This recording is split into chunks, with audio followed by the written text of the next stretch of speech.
it's like not just the dreams that can change our life in a good way, is what are the dreams that are showing us things that we're not listening to that could actually change our experience of crisis. What if your dreams could actually change the course of your entire life?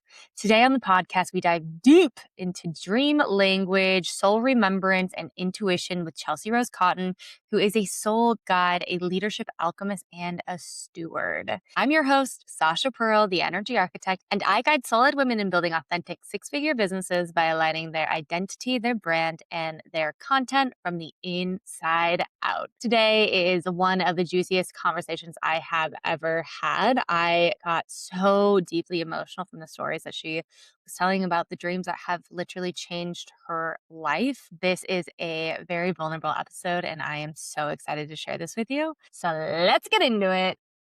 Today on the podcast, we have Chelsea Rose Cotton.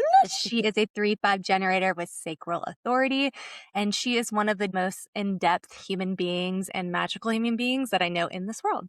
So Chelsea, tell me what you do in the world. Well, first, I'm so grateful to be on this podcast with you, Sasha, and to get to just like actually be in the reverence of your energy and in all that you bring to the world, which has just been such a gift in my life. So I just feel so honored to be on your podcast here today. Yes. Well, I am a soul guide, a leadership alchemist, a feral visionary.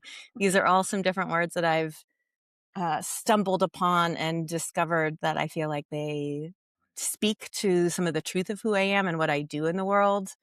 But I, in its most simplest form, I help people remember the truth of their own soul and help people to guide them back to the remembrance of their soul and their body. We live in a world that so often denies this sacred vessel as a really powerful, technology.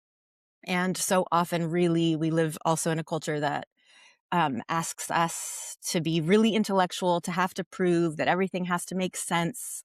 And although the mind is such a powerful and beautiful thing, my experience of how we work with it in our culture, in Western culture, doesn't actually allow the truth of our wholeness. And we really deny so much wisdom, so much access to remembrance and the sacred and magic when we come back fully into the body. I love that. I feel like a lot of people end up teaching what they have integrated into their lives. So I would love to hear more about just your background and how did you start remembering your own soul?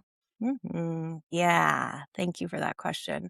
Well, one, I was always a kid who deeply believed in magic, who felt and sensed the unseen, that had a relationship with things that weren't explicitly what we would say like in this reality. And so I was so lucky enough and privileged enough that my teacher showed up at my door when when I was 13 years old. My family had moved to Ashland, Oregon, and I was sitting in our living room reading a book, and all of a sudden these two huge dogs ran into our house, and their names were Amigo and Spirit. And I walked them out of our door, and there, standing at the end of our driveway, was this woman who, as soon as I saw her, I just had a felt sense of like, I need to know this woman. And she ended up being a shamanic healer from the Andean mystic path. And so I apprenticed with her for 17 years, working with wisdom keepers and elders in Peru and Ecuador and Mexico, really being initiated particularly into some of the traditions of the Quero tribe, and was initiated into certain, traditions and ceremonies that honestly felt more real and made way more sense to me than this reality did. And the destruction, the chaos, the pain of what it is to be human felt really, really hard for me for a really long time. I walked in this world in a desire to actually really be home. I wanted to go home because this place didn't feel like home.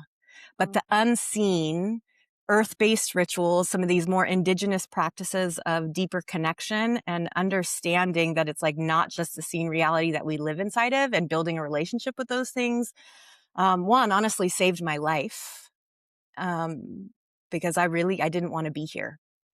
This world felt way too hard. Mhm. But learning how to walk in this world and these other realities gave me a sense of hope, gave me a sense of belonging, gave me a sense of like, I'm not crazy.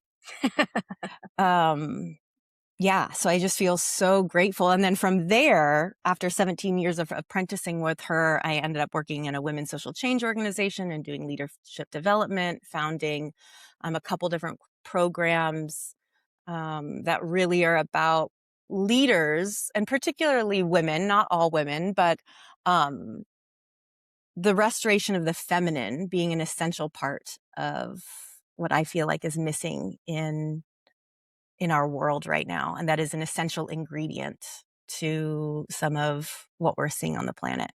Oh, yeah, absolutely. Before we go there, though, I wanna ask a little bit more. You mentioned the Andean mystic path. What is that about? I've never even heard of that. Yeah. So I just want to name, as soon as you asked that question, I don't know if you could see it on your end, but the lights just like flickered over here. Um, Magic! Magic. This is the thing. I have a teacher, that used to say it just takes a quarter turn towards magic where Oh, everything changes. And that's been my experience in life. Like we can choose to just see what is just right in front of us, or we can see through the eyes of our own awe and wonder. And from that, everything changes. And that's when I believe magic can occur. Flickering lights, Andean mystic path. So the Andes are, I mean, there's many different traditions and ceremonies and different tribes that are in the Andes. And so I would say that's an umbrella term for multiple traditions, but that all exist inside of that particular geographic location. okay. And um, the mystical path being one of the sacred. And I think in actually any tradition, any religion, any place, we can really start to find where the mystical line of something that might be different than some of the dogma or other things that we may be taught inside of any of these religions or traditions. Oh, interesting. Okay. And so what do you mean specifically by that? By the mystical path versus, like, the dogmatic path? Well, in my experience, is one of dogma is rigid, one of dogma is of right and wrong, one of dogma is of like this, there is only one way. Ugh, vomit.com, I can't. No. And I would say the mystical allows for the mystery. It Mhm, allows for wisdom beyond what we even know or what we think, even inside of what we've been taught in these traditions or ceremonies. mhm. And being able to listen and follow, I would say, from um, a different place than just, again, the one of like, this is how it goes, this is how it is, and this is how you have to live by it. Mhm. How do you feel so I would say that the majority of the world wants the rigidness. They want to know what's next. They want to control the next step. So a lot of dogmatic dogma is very much accepted and like, please stay here. So when you are actually moving onto the path of mysticism and the magical mystic path, like how do you honor where people were taught to be in dogma and in this rigidness, and then honoring that, like, hey, there's so much more. There's such a bigger world than you can actually see. So what is your process in guiding people in that direction? Yeah. Well, one, I want to say that every single person is unique. Mhm. And so I do not have a formula. I don't not have a step 1 through 3. This is how you get to your soul. I don't think that's explicitly how it works, although sometimes that's nice to have. There's nothing wrong with that. And my experience of what it is to be human and what it is to live a life of soul is that there's a deep listening process that takes us into places and directions that when we're willing to listen goes way beyond anything we ever could have imagined. And I would actually almost push back a little bit and say, I actually don't know if that's what people really want. I think it's what they think they want. We Mhm. think we want control. We think we want to know all the things. Which is why we go from the mind. It's why it's hard to let go of control. It's why like we grasp onto the things that we know and that are familiar, even the things that are toxic or unhealthy in our lives, we grasp onto because it's familiar. Mhm. And I think there is a place, and we live in a culture that actually supports that. Like, hey, do this and you will succeed. Do Mhm. this and you might make more money. Do this and you can then have. And I think we've been bought and sold a pretty major lie inside of that. Well, if we look at our healthcare system, If we look at any of our systems, yeah, any of our systems, and I want to acknowledge that it's really scary to be in the mystery. It is really scary to choose to move towards something that doesn't make sense Mhm. when the rest of the world tells you that you're crazy, that that doesn't serve you. And yet I will say that I am so, again, so grateful. I've had a relationship with my soul since I was 13 years old. And to listen to her has been one of the greatest gifts of my life, to know her, to honor her, and to see where she's brought me, which also hasn't been comfortable. That's the thing. I will say this. My life has not explicitly been one of just like success and deep comfort. I've chosen to walk a path that has led me into like deep grief, into the darkness, into facing my shadow, into facing the places I've caused harm or family has caused harm or my ancestry has caused harm. And I think that a lot of people, it's scary and it can feel like death sometimes. It can literally feel like, am I going to die? Mhm. And yet, my experience continues to be that the more I'm willing to go into that darkness, the more I'm willing to face the things that feel scary inside of myself and or even in the world, Mhm. I have so much more capacity to now hold it all. And I have so much more freedom. I feel so free in my life in this moment. Mhm. And and after, over 20 years of doing this kind of work, the sense of freedom and my ability to also sit with the pain is different. Um, It's less suffering. It's still painful. And I think that's the other thing in terms of healing work is we think, oh, once we do the healing, we'll feel better. In my experience, which doesn't have to be right, but in my experience, healing work actually just allows us to be more and more human and to grow the capacity to hold the many different range of emotions Mhm. that we get to experience, both from joy to intense grief and pain. Yeah. And I think there's something important to say too. It's like we can hold both at the same exact time. And it's like, I feel like sometimes I just want to be like, I'm just happy right now. I just want to be happy. When it's like, actually, there's so much grief, there's so much guilt, so much shame also involved in the full spectrum of this very moment that I'm in. It just feels like I have to know how I feel. And then I can present that to the world. And I feel like that's where we're doing ourselves a disservice. Which is still this need to prove. It's still a need to explain. It's still a need to like have an understanding, which understanding helps. I want to like acknowledge understanding brings awareness. It's powerful. But I think what we're also seeing actually in a lot of communities, in spiritual communities or healing communities, is intellectual knowing is not enough. Mm. It's a beautiful thing, but it's not actually the major thing that creates huge transformation in our lives. And so you asked, how does one do this? I didn't even really answer. I went down a whole rabbit hole of some of that, which, at least for me and my work, there's a blend of some of these shamanic practices that I've been initiated inside of: soul retrieval, power animal retrieval, journeying, learning how to access these other ways of knowing, but also explicitly deeply going into the body. So we hold trauma and joy and wounds and memory inside of our body. So a lot of my work is supporting people to go actually down to the core, even if that's ancestral, because sometimes what we're carrying is not ours. It feels like ours. It's been Mhm. woven into us, but it's actually goes even deeper in my experience than that. So there's a place of also like going to the core origin of where does this live, so we get to start to actually shift it both inside of the body and then through practice and behavior. Okay.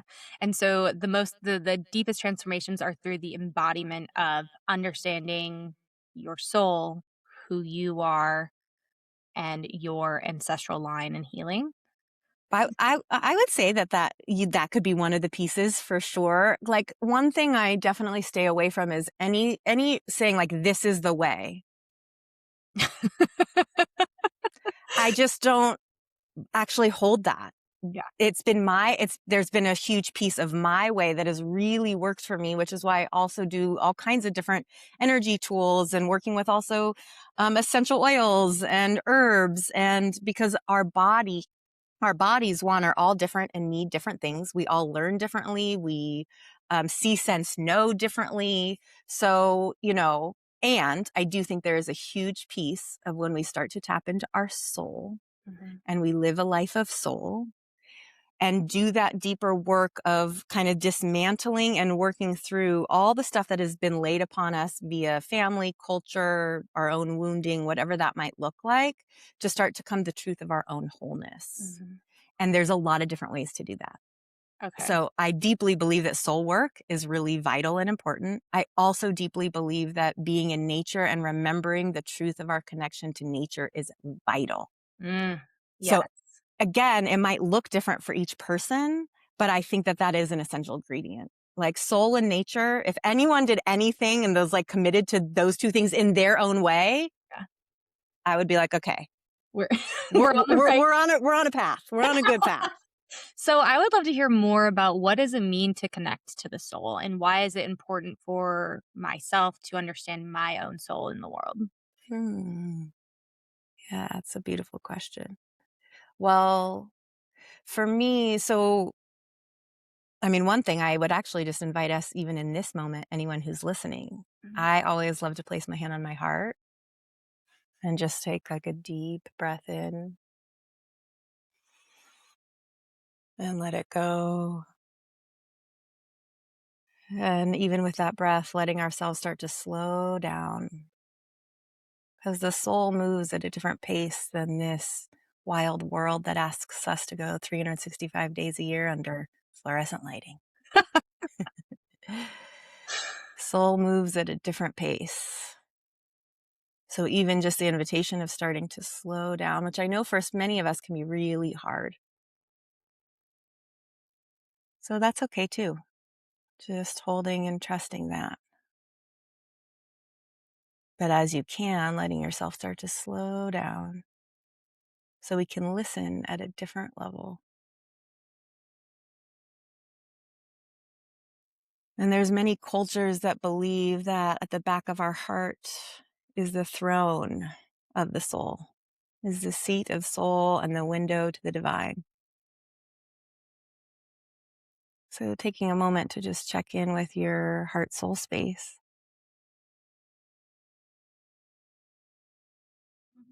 and inviting your soul, welcoming your soul.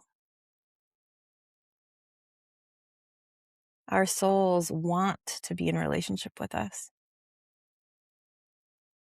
But it's about us being willing to slow down and actually listen that allows for that relationship to build. Just notice and welcome your soul here today. It's a part of you that is beyond time and space, that can't be broken, that carries the wisdom of lifetimes. It is of your purest essence.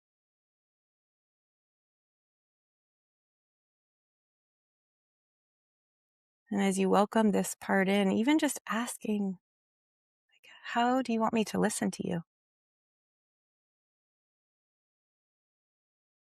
What is it that you want me to know right now?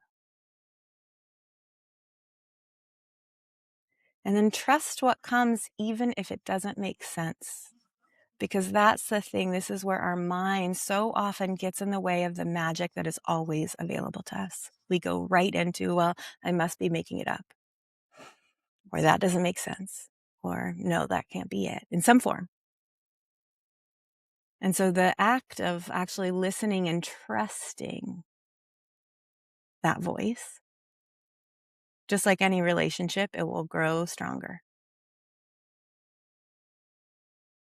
So taking one more deep breath in, giving gratitude to your soul, opening your eyes if you did have your eyes closed and on heart. And I mean, how did that feel to you? And how does it feel when you connect with your soul? He is just so sweet. She's always so Mhm. it was really interesting though because there's like this sweetness, and then also when I feel my physical body, I'm like, "Oh, I've had too much caffeine today. My heart is like pounding, but why? That's weird." Like I feel like mentally, I'm like, "I'm chill." And then I'm like feeling my heart, I'm like, "It's pounding." Mm. Happening. And then when you asked, "How do you wanna connect with her?" My left hand it's like automatic writing. I do a lot of automatic writing. Mhm. It's just I could feel like the vibrations, like the hand, The like the left hand specific. Mhm. It's like Mhm. and then she was like, "You need to play more because you're tired." Look how much you got in those, like, 3 minutes. It's so important. Well, and I wanna come back to the idea that we get to choose to build that relationship with our soul. And so I would love to hear more about how someone who's like just starting on their journey of building that relationship with their soul, what are some practices, rooted in ancient rituals or nature rituals or just sitting in silence, whatever it is, that they can use in their day to day, just to, even if it's 5 minutes a day, 2 minutes a day to connect. Yeah. Well, one thing I wanna remind us, again, also, I feel like we live in a culture that really complicates things. We like to make it so hard on ourselves and think like, "Oh my god, I have to do this whole ritual and all of this big stuff," which big ritual and those big things are beautiful. Please do them. And I wanna name we it doesn't have to be so hard. It can seriously be pausing for a moment, taking a deep breath in, placing your hand on your heart and going, "I wanna listen to you." Mm, And even if you don't hear anything for a while, mhm, like, okay, even though I don't hear you yet, I still want to listen to you. mhm. And it might not even be hearing. And it might not be hearing. Yes, thank you for speaking to that. Some people might see it, some people might just sense, some people might just know. Mhm, We all have different ways, and I think this is where sometimes too we can compare ourselves. Like some people have these visuals that are so detailed, and it's like, oh my god. And then some of us, we literally get one word, and neither one is better or worse than the other. It is all just a different way of sensing and knowing the wisdom that's coming through. mhm, So, so one is just like trusting your own and not compare yourself as much as possible mm, inside of that. And then two, yeah, simple, like wake up in the morning and just close your eyes for a moment and, have a conversation. For you, you spoke about writing. For mhm, some people, it's like, oh, they do it via writing. So discovering what really works for you, but keeping it really simple. And mhm, then also I will say again, and I will always come back to this, is go out in nature. Go put your feet, bare feet on Mama Earth. Let yourself like feel her, and it's a lot easier when we're in nature for these places for us to come back into right relationship with ourselves. mhm. Yeah. The natural world just has our body actually do that without us having to effort at all. And that is science backed too, if you don't believe Science. in the unseen. Yes. Well, and what's so cool right now is there's so much science actually that is starting to back and show how all of these indigenous technologies are real.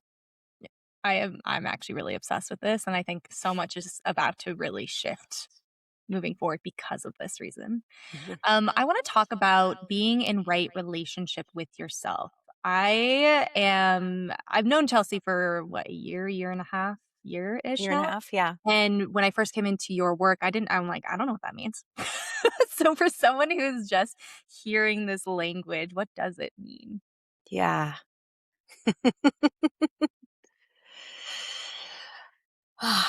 Well, I feel like this work is about, and I've already spoken a little bit to it, but is about true liberation. It's about freedom.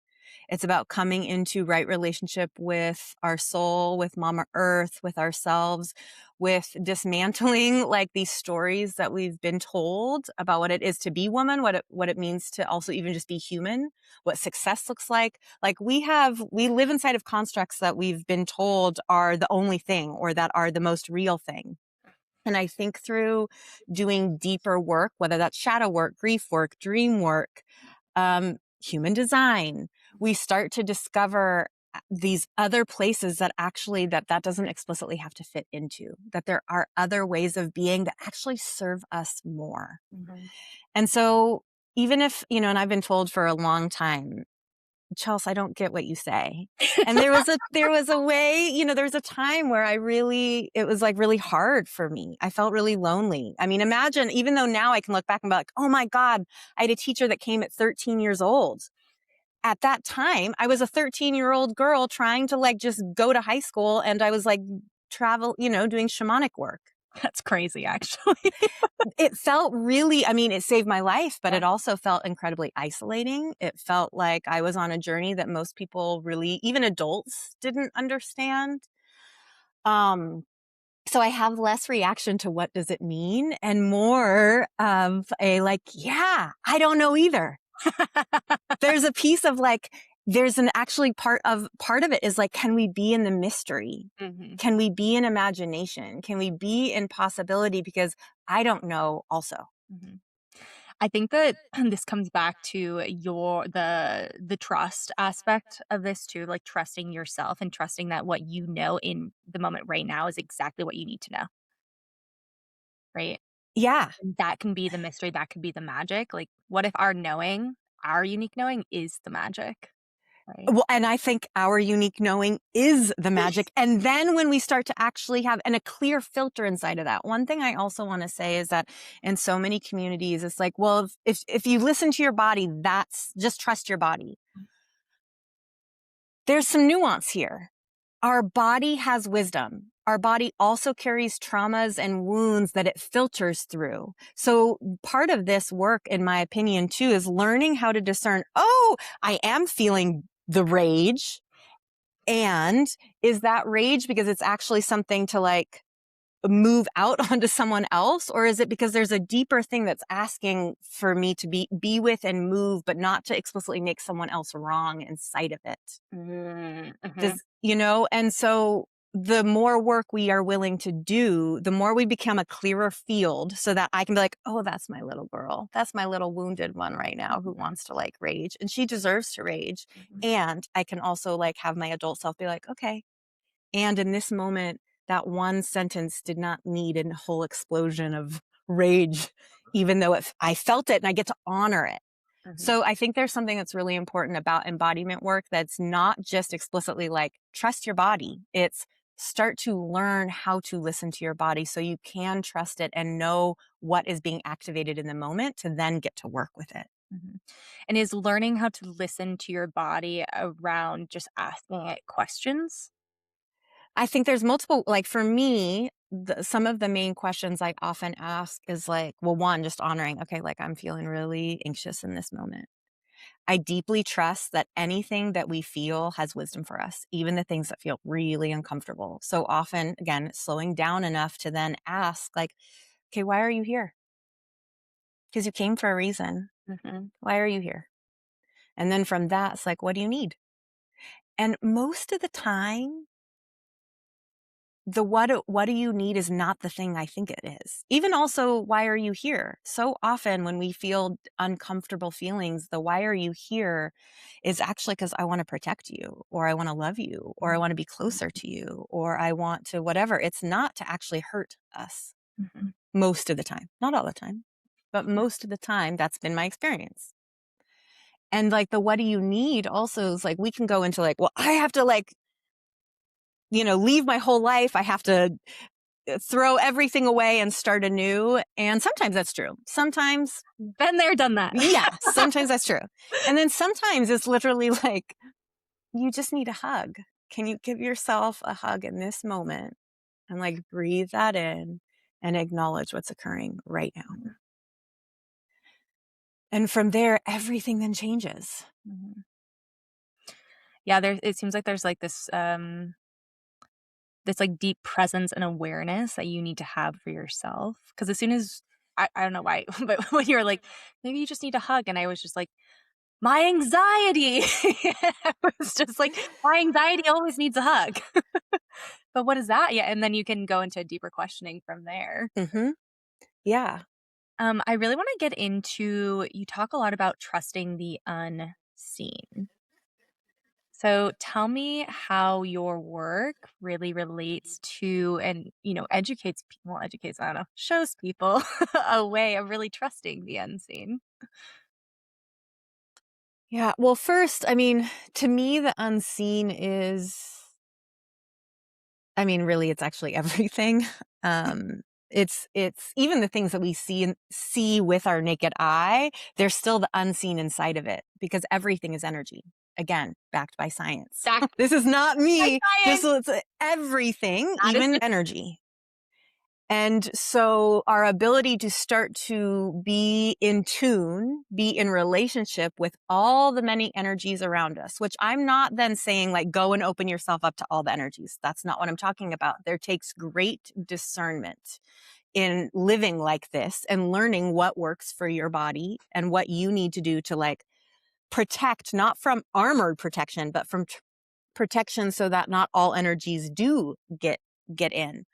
But the unseen really being like, oh, there's all kinds of energies and things occurring that we may not see with the naked eye, but that we are in relationship with all the time. Mhm. And starting to learn the language of that, which it is a language. The language of dreams is a kind of language. The language of astrology is a kind of language. The language of, human design, And so these are all just, to me, different languages that we can start to remember. Mhm. Yeah. So someone who is starting to trust the unseen, how I because with the dream dictionary or the dreaming, language of dreams, I know you like dreams and then you, like, write stuff down and, then you create your own dictionary. So your dream language is very unique to you. So how would you translate that to someone who is building their trusting the unseen in their lives and, careers and their businesses, leadership?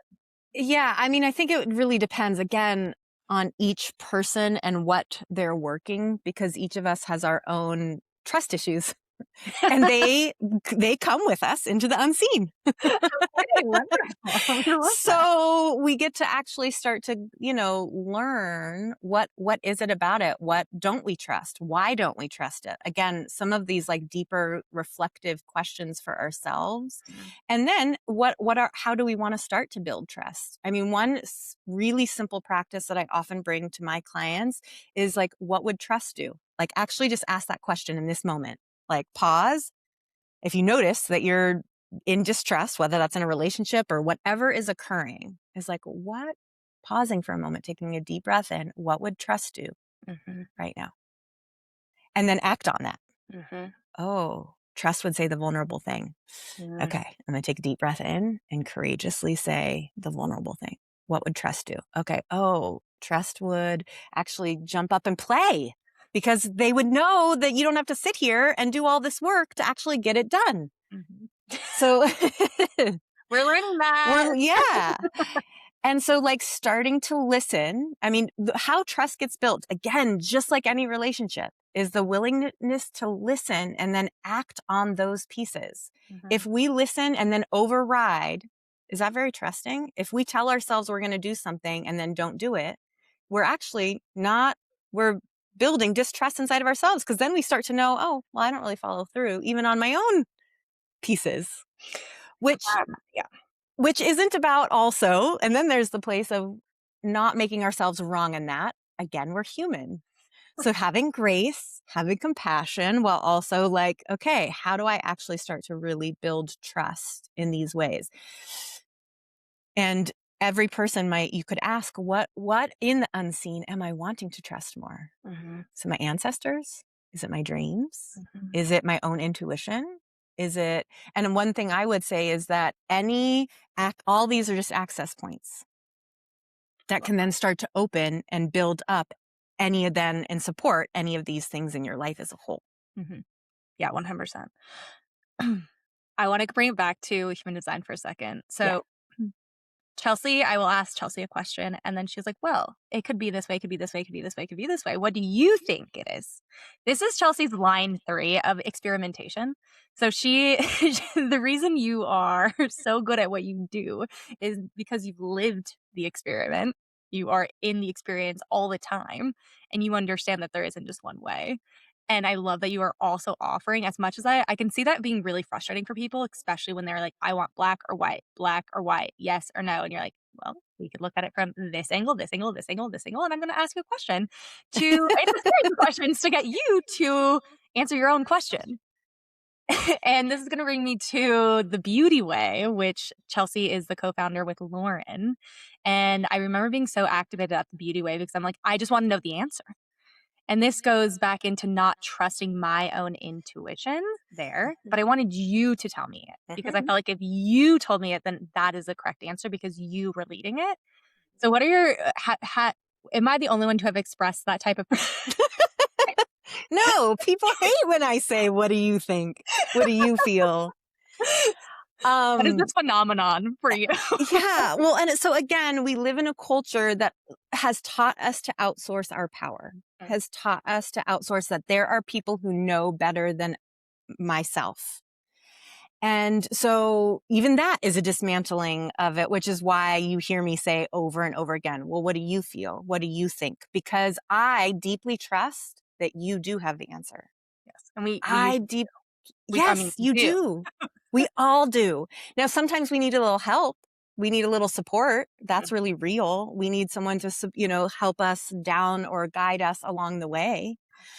But I think that's one of the biggest pieces of my work and what even you're helping me rebuild my website right now, and which is awesome and exciting. And even in getting my experience of reaching out to clients and past clients and getting testimonials, I was really struck by the theme of almost every single person speaking to you directed me back to myself, and I was the one who came home.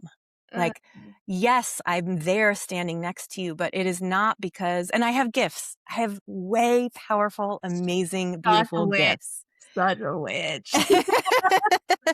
And my work is all about, and so do you. You really have the answer. You know that you know it deep in your bones. And the more we can start to remember that, the more we stop outsourcing our power, which means that's when systems also change. Because the more we outsource our power, the more we have to get in line and be told how to access that. But when we start to actually know that it lives within us and start acting on that, that's when systemic change can actually start to occur. Mm, yeah, and that's so powerful. One last thing I want to talk about from a human design perspective is so Chelsea's core gift is gate 51, which is the gate of shock. So it doesn't surprise me that your clients are telling you that you are bringing them back home because it's all about moving people out of complacency and back into themselves, like shocking them back into the hearts of themselves. And that's very true for you. Well, Which has partly been also what's, at times in my life feeling really isolated and hard. I have a lot of, and you with the fifth line, which I'm learning, and that was one of the biggest lessons, honestly, in terms of learning about my own human design a bit, was this fifth line of like that people either see me, the projection of savior or like demon, right? Like, but yeah, people just think that you have the answers to their questions. And so when you are constantly being like, well, what do you think? They're like, I know you have the answer. Why won't you give it to me? It's uh-huh. like this, like, I'm asking you because I don't have the answer, Chelsea. Right? It's like that like ego play. Mhm. Mhm.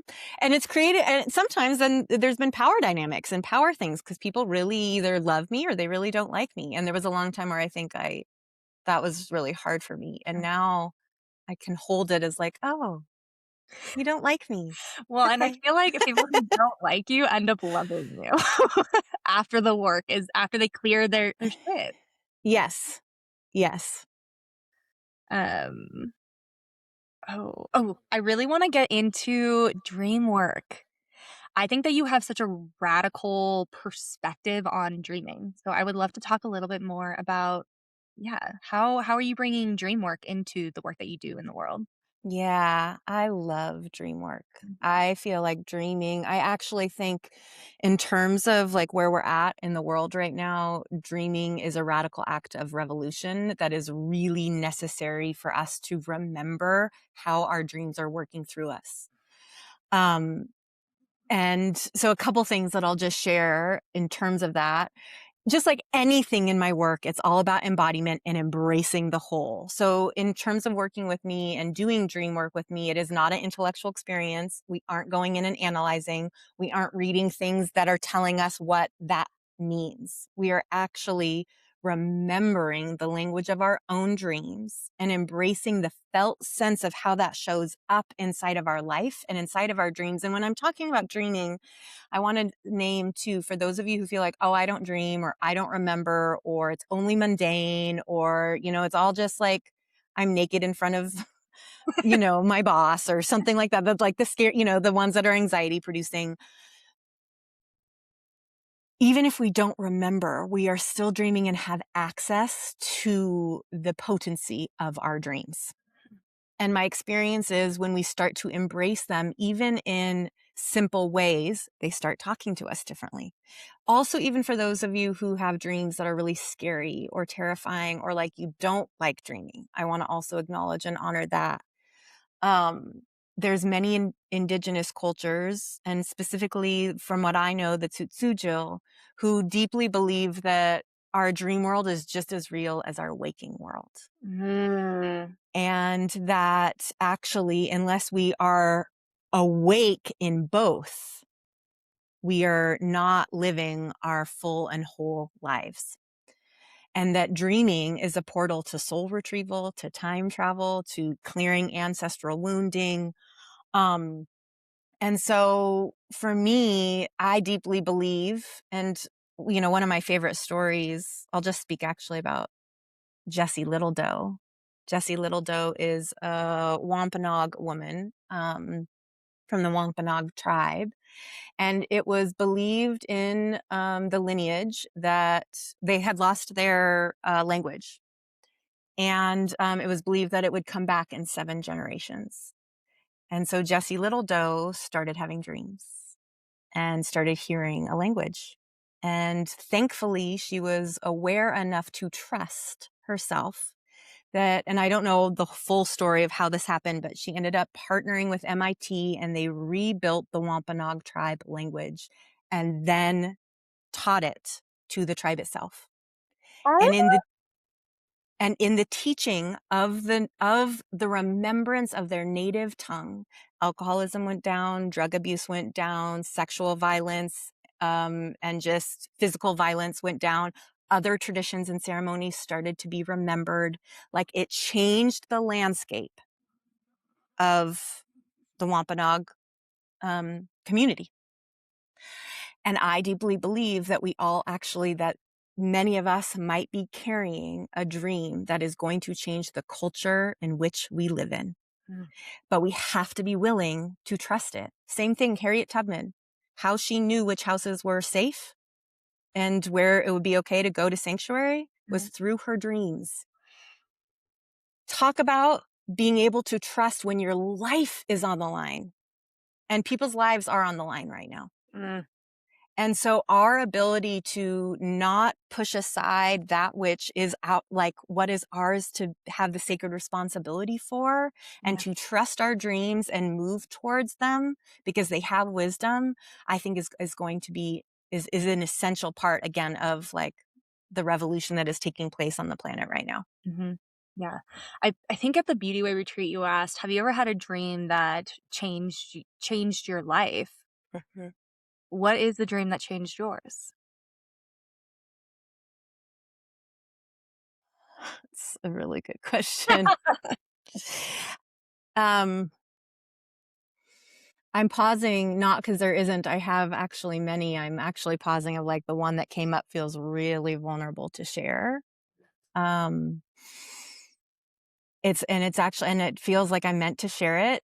It is a little, it's an intense one. So I'll just give a little bit of a offering to that for those who are listening. Um, it's a dream that I didn't follow, that I'm curious if I had followed, what would be different. And that was mm, my dad passed away almost 5 years ago. In October, it will be 5 years. And the dream that I didn't listen to that I wish I had was it was during COVID. And the man that I was dating at the time, and who actually, like, right before had broken my heart, I thought we were going to be together. And he did not feel like I was his person. And so I was absolutely heartbroken. But we were talking about getting together, and it was during COVID. And I had a dream that he was sick. And I knew that we were going to see him and my dad was going to be present. And it wasn't that I dreamed that he had COVID. I just dreamt that he was sick. And I woke up that morning knowing that we were going to see each other in the afternoon. And I reached out being like, "Are you sick? I had this weird dream and I don't know if you should come." And he was like, I'm feeling okay." And instead of listening to my dream, I trusted that. And he had COVID, and my dad died 2 weeks later. Gave us all COVID. And so it is a dream that I sit with, that, and who knows, this is where we don't know all of it. But I'm also really aware of, if I had listened to my dream, even if it didn't make sense, would my dad still be alive today? Oh, gonna cry.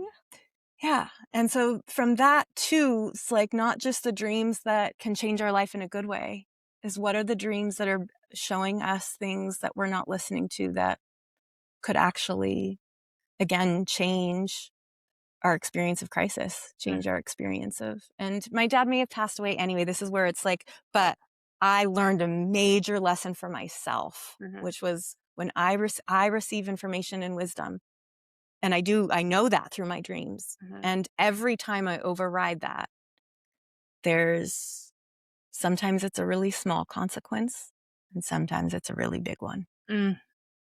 Wow, that is so powerful. Thank you for sharing that. Woo, that one got me. Yeah, it's a big one. It's a big one. It's massive. I'm surprised I'm not crying in this moment. 'Cause you're holding space for me.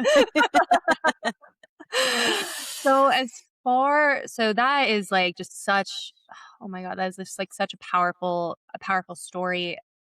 Is Did you double down on dream work after this event? I doubled down on dream work after. And for the most part, like, even when things don't make sense and my intuition feels like, well, why wouldn't you go to that? Or why shouldn't you do that? I listen every time.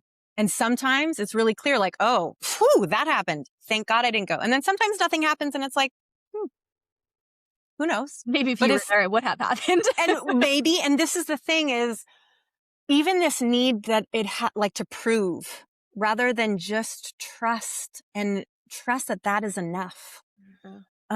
This, even with intuition, we so want to be right. Like, if we say something to someone and it doesn't land, we then get hard on ourselves. And one thing even cited that I want to share is, sometimes we know something before they're going to know it. I don't know how many times I've had someone come to me years later and go, "I did not get what you said in that moment. But 3 years later, this occurred, and I remembered your words." Whoa. So it's not our job to know why. We want to. That's our mind. It's our job to trust and follow and act on that, in my experience. Now, there's also still discernment, I want to say, especially with intuition, is sometimes we know something or feel something, we're not meant to share it. And so there's also a discernment of, this doesn't mean just because we know things, we go out into the world and share everything. Yeah. There's a level of discernment, because not everyone's ready for that or asking for that. And people's own souls consent, or their own energy consent, or whatever, is really important. Yeah, I actually think when I was in my early 20s going to the bars, I was like, I think I was channeling but didn't know that's what was happening. And there's so many times I had offended people by knowing stuff about them that they didn't even know themselves. And I think because of all of that like negative backlash, it actually shut down parts of my soul, parts of my gifting for a really long time. And I still actually don't think I even, maybe I do have, maybe I should give myself more credit, but I still feel like I'm rebuilding that knowing again.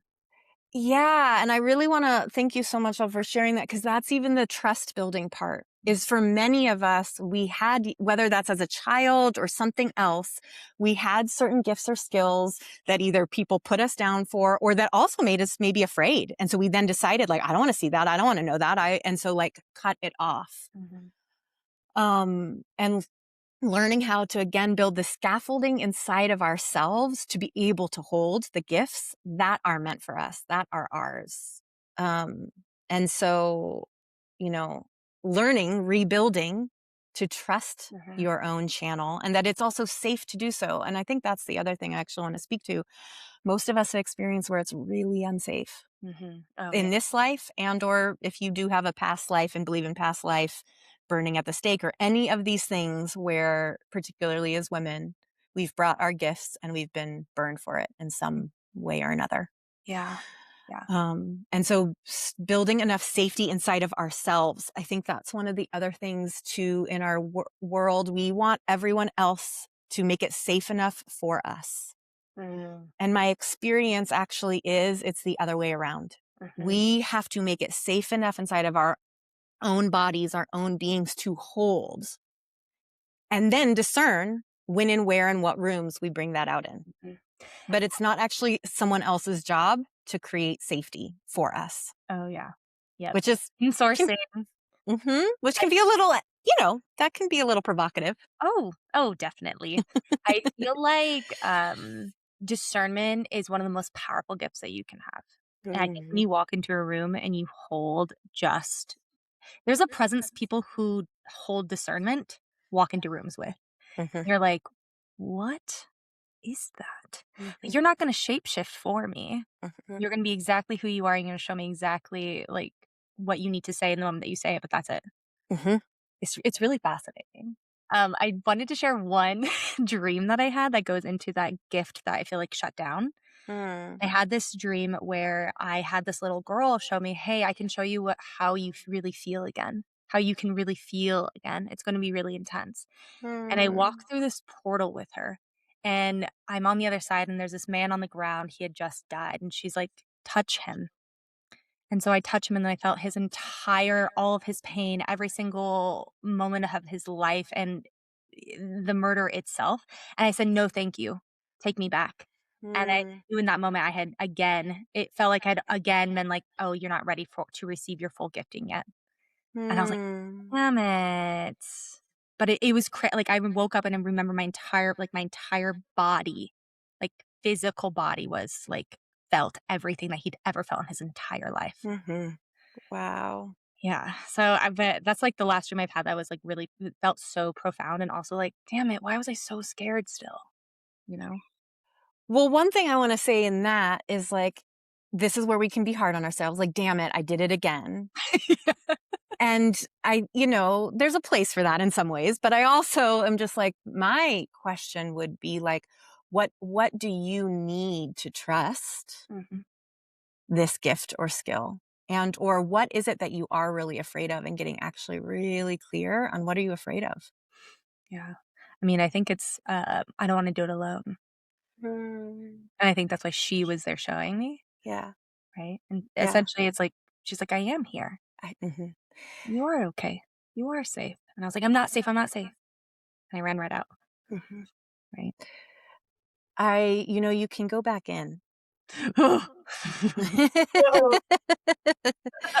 Which we can talk about that if you want, but Yeah. you can go back in and you can do it differently. Do I set the intention before I go to bed? Well, it could be either, yes, you could actually specifically ask for her to show up again and like, "Hey, show me these pieces in my dreamscape," but you also don't have to do it in dreams. Like, you could actually just set an intention and do a little ritual for yourself and close your eyes and welcome her back in and imagine yourself standing there once again over this man and let yourself actually do a cosmic redo. What? Wow. Okay, so Chelsea also teaches Dream Club, the dream you wanna talk a little bit more about that? Well, the Dream Club is an 8-week course where we really do like deep dive into how do we embrace our dreams and what that looks like, and how we do collective dreaming so that more and more of us, because what we dream is in service to others as Mhm. well, even the mundane ones. I don't know how many times listening to someone's dream, it's like, oh, right, that part of me or this, or, it's like, it's all still like the human soulscape. So it's an 8-week course. And then after that, any type of dream work, if people work with me, then can do a monthly dream club where we gather, and it's not as much content in terms of learning as more just gathering a community and doing like dream tending together. Yeah, and I plan on doing the next cohort, so I'm really excited to, like, dive into those, just the rituals of it all. Yeah, So we're gonna start wrapping up. I have my final question that I ask every guest. Are you ready? I'm ready. If someone were to really know you, what would they need to know about you?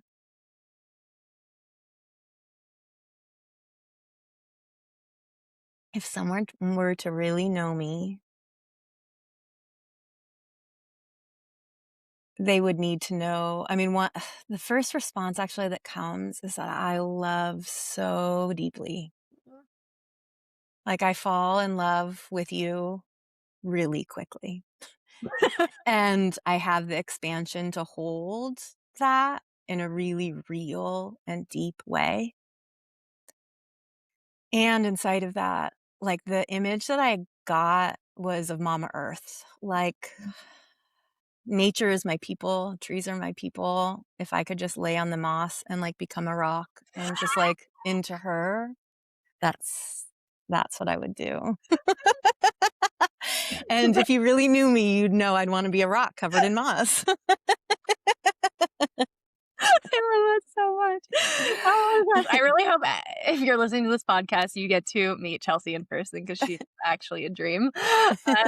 How can people connect with you? How can people work with you in the world? So you can work with me either one-on-one through coaching, and I say coaching with a very large umbrella term of that because it's really deep soul guided, embodied rewilding work. But one-on-one can do personal retreats. So actually hire me to do half day or full day or multiple day retreats.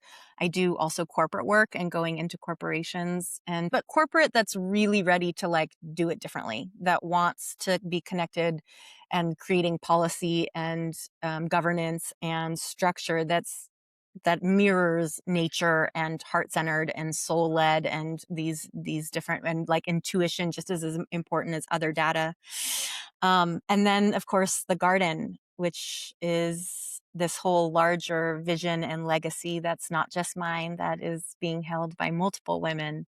But there's different programs inside of that, like the Dream course. There's also an intuitive facilitation course, and then the Beauty Way, which is a full initiation. When I went And to Beauty Way, they said it was a retreat, and then yeah. I changed my name.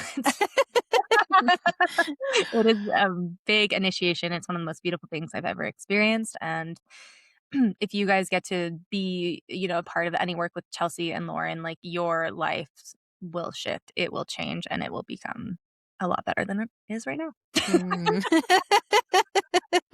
out of 10. Okay, well, thank you so much for being on the podcast today. Is there anything else that you wanted to say before we hopped off? I'm just so grateful, and I love you, and Love you. thank you, thank you, thank you. You're so